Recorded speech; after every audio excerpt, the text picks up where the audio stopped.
I, Keith Rains, can help you with web hosting in Zambia.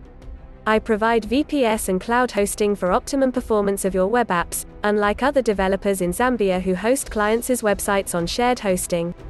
You'll have no question about the word cloud computing if you've ever looked into computing a website or app.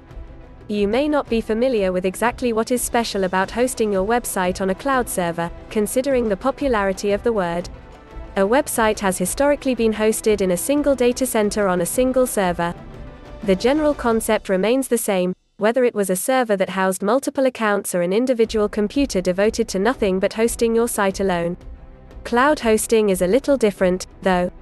Cloud storage spreads the data over a variety of different computers, different servers in different locations that are all wired together, instead of putting all of the data on a single computer. Through a virtual machine that accesses all the numerous servers across the cloud, you monitor your data. Only in a virtual environment does the hosting server function, hence the term cloud. The fact that cloud hosting uses any number of machines' processing capacity means that not only do you have much more potential than conventional hosting, but it also enables you to access the services that can be provided by those machines. And this is where things are starting to get interesting. Contact me to learn more or buy or configure a web host in Zambia. If you learned something from this video, give it a like to support me and subscribe.